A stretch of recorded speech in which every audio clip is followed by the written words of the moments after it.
दोस्तों आज की इस वीडियो में साइंस के मोस्ट इंपॉर्टेंट 39 क्वेश्चंस करने वाले हैं। एंड गाइस आज के इस टेस्ट में पास होने के लिए आपको 39 में से 30 क्वेश्चंस का आंसर सही करना होगा। तो गाइस सबसे पहले आप लोग एक बार क्वेश्चन का लेवल देखिए, कितना ज्यादा इंपॉर्टेंट क्वेश्चन आज की इस वीडियो में हम लोग करने वाले हैं। यहां पर आप लोग खुद देख सकते हो फ्रेंड्स। तो 10 से 15 मिनट की ये वीडियो होगी और टोटल हम 39 क्वेश्चंस करेंगे। अच्छे से आपको समझ में आ जाएगा अगर आप जो है एक एक क्वेश्चन को ध्यान से समझ के करते हो तो। ओके गाइस, देखिए मोस्ट इंपॉर्टेंट क्वेश्चन है, आप लोग यहां पर खुद देख सकते हो फ्रेंड्स। देख लीजिए यहां पर मोस्ट इंपॉर्टेंट क्वेश्चन, इसलिए प्लीज फ्रेंड्स आप लोग पूरा देखना वीडियो को और सारे क्वेश्चन कर लेना।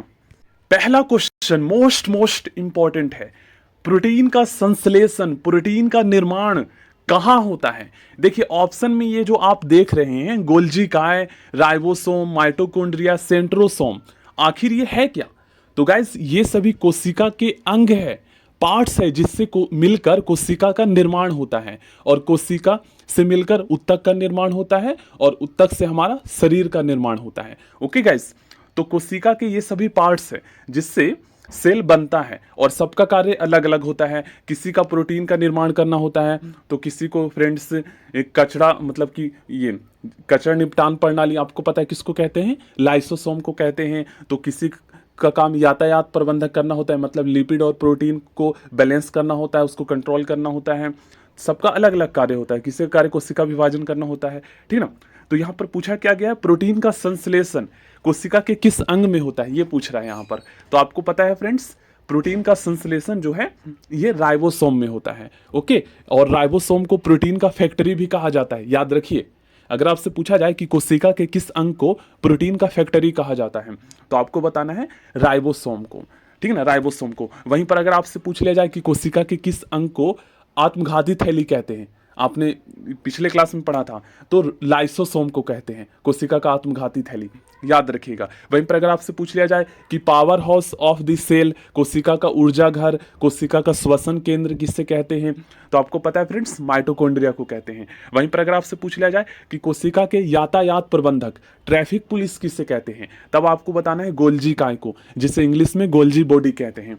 ओके फ्रेंड्स, ये सेकंड क्वेश्चन, माइटोकॉन्ड्रिया का संबंध किससे है। दोस्तों माइटोकॉन्ड्रिया का संबंध श्वसन से है, ठीक ना, इसलिए इसको ऊर्जा घर कहते हैं, power house of the cell कहते हैं, इसे कोशिका का श्वसन केंद्र भी कहते हैं, ठीक ना, माइटोकॉन्ड्रिया को। कोशिका के अंदर ऊर्जा का निर्माण किसके द्वारा होता है, मतलब पूछ ये रहा है आपसे कि कोशिका के किस अंग के द्वारा ऊर्जा का निर्माण होता है, तो power house of the cell mitochondria को कहते हैं। तो यहीं पर ऊर्जा का निर्माण होता है। ओके गाइस, पादप कोशिका में डीएनए होता है, प्लांट सेल के कौन से अंग में, ठीक ना, डीएनए होता है, ये पूछ रहा है। तो गाइस आपको पता होना चाहिए हरित लवक को इंग्लिश में क्लोरोप्लास्ट भी कहते हैं, ठीक ना। तो हरित लवक में भी डीएनए होता है प्लांट सेल के, माइटोकॉन्ड्रिया में भी होता है और केंद्रक में भी होता है। तो करेक्ट आंसर सभी में, याद रखिएगा फ्रेंड्स, ठीक है ना। पादप कोशिका के संदर्भ में अगर पूछा जाए कि डीएनए कौन सा अंग में होता है तो माइटोकॉन्ड्रिया, हरित लवक जिसे क्लोरोप्लास्ट कहते हैं और केंद्रक न्यूक्लियस में, तीनों में होता है। मानव शरीर के कौन से अंग में लसिका कोशिका बनती है, तो इसका करेक्ट आंसर होगा दीर्घ अस्थि में, ठीक है ना। मानव कोशिका के संदर्भ में पूछा गया है तो आपको बताना है दीर्घ अस्थि में लसिका कोशिका बनती है, लिम्फ सेल बनती है। ओके गाइस, हाँ नेक्स्ट क्वेश्चन मोस्ट इंपॉर्टेंट है, कोशिका सिद्धांत का प्रतिपादन किसने किया था, तो इसका करेक्ट आंसर आपको बताना है स्लाइडेन और स्वान ने। कोशिका सिद्धांत का प्रतिपादन स्लाइडेन एवं स्वान ने किया था। आते रहता है ये कि एग्जाम में आते रहते हैं क्वेश्चन। ओके, अर्धसूत्री विभाजन पाया जाता है, किसमें पाया जाता है, तो गाइस अर्धसूत्री विभाजन जो है ये तरुण पुष्प कलिकाओं में पाया जाता है। अर्धसूत्री विभाजन तरुण पुष्प कलिकाओं में पाया जाता है।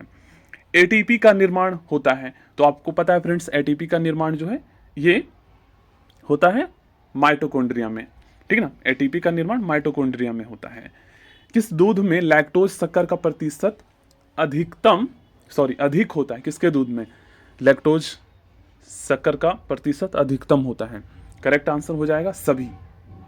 नेक्स्ट क्वेश्चन है फ्रेंड्स, हाइड्रोफोबिया रोग होता है, आपको पता है फ्रेंड्स विषाणु से होता है। अब हाइड्रोफोबिया ये विषाणु फैलता किससे है, तो ये कुत्तों के काटने से फैलता है। ओके फ्रेंड्स, याद रखिएगा।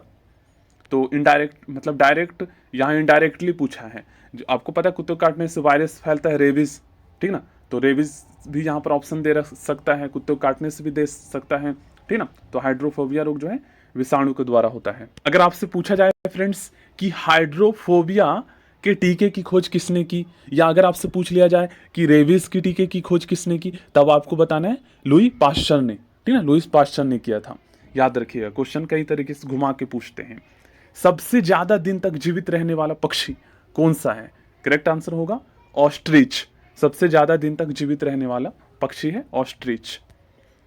चमगादड़ किस वर्ग का प्राणी है? तो चमगादड़ आप में से कई स्टूडेंट को पता होगा फ्रेंड्स, ये मैमेलिया वर्ग का प्राणी है, ठीक ना, मैमेलिया वर्ग का। एथलीट फुट बीमारी किससे होता है? तो एथलीट फुट बीमारी जो है फ्रेंड्स ये होता है फफूंद से, फंगस से। याद रखिएगा। लीची में खाया जाने वाला भाग, दोस्तों लीची में खाया जाने वाला जो भाग है ये है aryl, aryl. Next question most important है। लैंगरहैंस की दीपिका पाए जाते हैं। देखिए फ्रेंड्स, आपको पता है हमारे शरीर में कुल 3 प्रकार की ग्रंथि होती हैं। पहला होता है इंडोक्राइन, जिसे अंतःस्रावी ग्रंथि कहते हैं। दूसरा होता है एक्सोक्राइन, जिसे बहिर्स्रावी ग्रंथि होते कहते हैं। और तीसरा होता है हमारा शरीर में मिक्स ग्लैंड, जिसे हम मिश्रित ग्रंथि कहते हैं। और हमारे शरीर में एकमात्र मिश्रित ग्रंथि अग्नाशय है, जिसे इंग्लिश में पेनक्रियाज कहते हैं।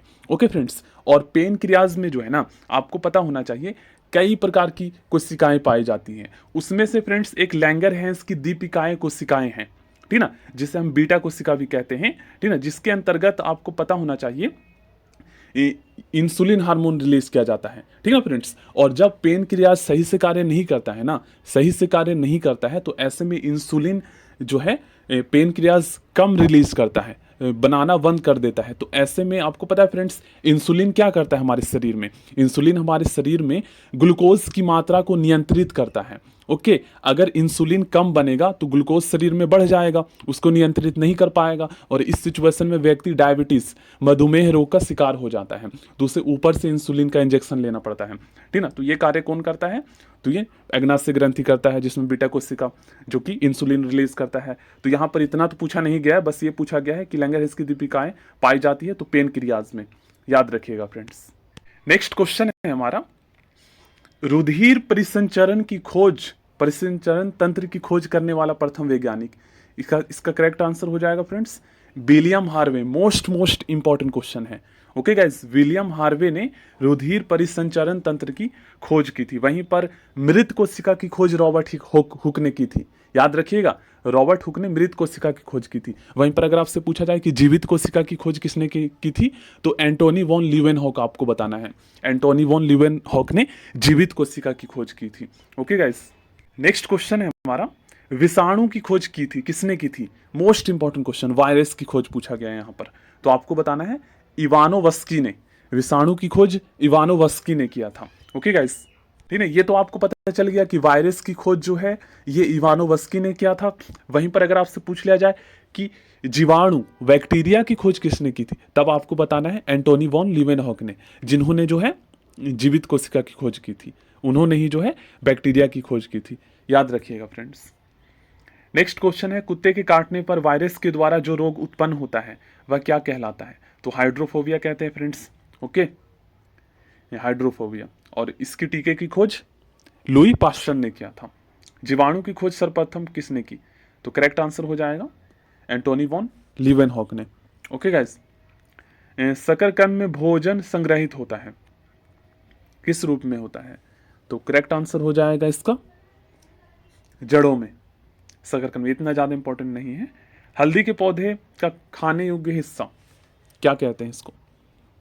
करेक्ट आंसर होगा प्रकंद। लिम्फोसाइट रक्षा करती है, मोस्ट इंपॉर्टेंट क्वेश्चन है। तो लिम्फोसाइट फ्रेंड्स आपको पता होना चाहिए, ये हमारे WBC में पाया जाता है। WBC पता है, रोग प्रतिरोधक क्षमता उत्पन्न करता है, जो कि मतलब कि हमारे रोगों से रक्षा करता है हमारे शरीर में, ठीक ना। तो करेक्ट आंसर हो जाएगा रोगाणुओं से, लिम्फोसाइट। नेक्स्ट क्वेश्चन है, आपातकालीन ग्रंथि। मोस्ट इंपॉर्टेंट क्वेश्चन है। विपरीत परिस्थितियों में, ठीक ना, हमारे शरीर में ये हार्मोन रिलीज होता है। तो कौन सा है हार्मोन जिससे आपातकालीन हार्मोन, इमरजेंसी हार्मोन, सॉरी ग्रंथि यहाँ पूछ रहा है, ठीक ना। तो वही ग्रंथि कौन सा हार्मोन रिलीज करता है ये भी मैं बता दूंगा आपको, बात वही है। तो ये फ्रेंड्स एड्रीनल, ठीक है। एड्रेनल ग्लैंड को जो है आपातकालीन ग्रंथि कहते हैं। और अगर आपसे पूछ लिया जाए कि आपातकालीन हार्मोन किसे कहते हैं, तो अगर आपसे पूछ लिया जाए कि आपातकालीन हार्मोन किसे कहते हैं, तो आपको बताना है एड्रेनालिन। ठीक है, एड्रेनालिन जो है एड्रेनल ग्लैंड से रिलीज होता है, उससे हम आपातकालीन हार्मोन कहते हैं। याद रखिएगा फ्रेंड्स। नेक्स्ट क्वेश्चन है, पेलाग्रा रोग किस पोषक पदार्थ की लगातार कमी से होता है? Most important question. तो ये फ्रेंड्स नियासिन, ठीक ना, नियासिन की कमी से। नियासिन विटामिन है ये, याद रखिएगा। नियासिन को हम विटामिन B3 भी कहते हैं, ठीक ना। तो पेलाग्रा रोग जो है ये विटामिन B3 या नियासिन की कमी से होता है। मानव शरीर में मास्टर ग्रंथि कहलाती है फ्रेंड्स पिट्यूटरी ग्लैंड, जिसे हम पीयूष ग्रंथि भी कहते हैं। इसे मास्टर ग्लैंड भी कहा जाता है क्योंकि ये अन्य ग्रंथियों को नियंत्रित करता है हार्मोन रिलीज करके। ओके गाइस, वहीं पर अगर आपसे पूछ लिया जाए कि मास्टर ऑफ मास्टर ग्लैंड मतलब कि हेड मास्टर किसे कहते हैं, कौन सी ग्रंथि को कहते हैं, तब आप क्या बताओगे फ्रेंड्स? तब आपको बताना है पीनियल ग्लैंड, ठीक ना। पीनियल ग्लैंड, पीनियल ग्रंथि जो है उसको मास्टर ऑफ मास्टर ग्रंथि कहते हैं। याद रखिएगा फ्रेंड्स। नेक्स्ट क्वेश्चन है, रक्त कब्रगाह किसे कहते हैं? तो गाइज प्लीहा, स्प्लीन को रक्त कब्रगाह कहा जाता है क्योंकि इसमें आरबीसी जो है नष्ट हो जाता है।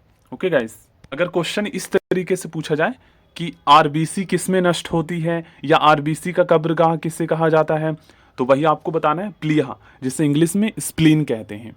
ओके गाइज, कई तरीके से क्वेश्चन जो है पूछा जाता है। वहीं पर अगर आपसे पूछा जाए कि आरबीसी का जो है वैज्ञानिक नाम क्या है और इसे किस नाम से जानते हैं, तो आरबीसी को फ्रेंड्स एरिथ्रोसाइट्स कहते हैं, ठीक है ना।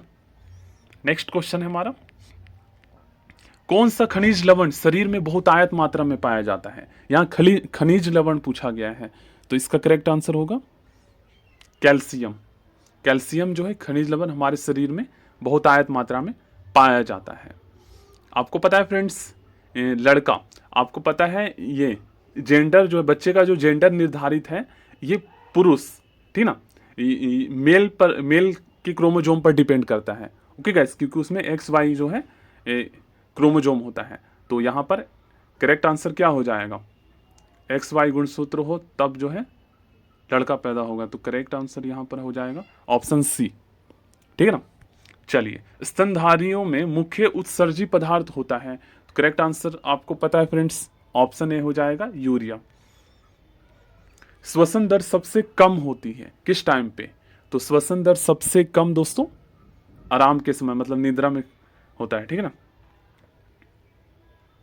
न्यूक्लियस की खोज की थी किसने? मोस्ट इंपॉर्टेंट क्वेश्चन दोस्तों। केंद्रक की जो खोज है ये रॉबर्ट ब्राउन ने किया था। केंद्रक की खोज, न्यूक्लियस की खोज रॉबर्ट ब्राउन ने किया था, याद रखिएगा। अंतर्राष्ट्रीय जैविक कृषि फर्म संस्थान कहाँ स्थित है? वैसे ज्यादा इंपॉर्टेंट नहीं है, इसका करेक्ट आंसर लंदन में। भारत का केंद्रीय औषधि अनुसंधान संस्थान कहाँ है? औषधि अनुसंधान संस्थान, तो ये लखनऊ में। फेफड़ों में रक्त पहुंचाने वाला अंग कौन सा है? करेक्ट आंसर दायां अलिंद। फेफड़ों में रक्त पहुंचाने वाला ये अंग है। ओके गाइस, दायां अलिंद। रक्त का कौन सा कण जीवाणु से रक्षा करता है? तो आपको पता है फ्रेंड्स WBC, ठीक है ना। करेक्ट आंसर ऑप्शन B हो जाएगा। कई बार WBC ना देकर वहां पर पता है क्या, ल्यूकोसाइट लिख देते हैं या लिम्फोसाइट लिख देते हैं, ठीक है ना। ल्यूकोसाइट तो आपको पता है श्वेत रक्त कण का वैज्ञानिक नाम है ल्यूकोसाइट, और ल्यूकोसाइट या श्वेत रक्त कण का एक पार्ट है लिम्फोसाइट, तो लिम्फोसाइट भी ऑप्शन में दे देते हैं।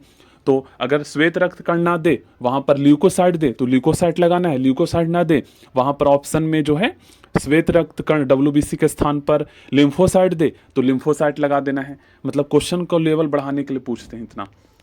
वायुमंडल में भारी गैस कौन है? तो वायुमंडल में भारी गैस पूछा गया है, तो ये हो जाएगा carbon dioxide. Okay guys, carbon dioxide.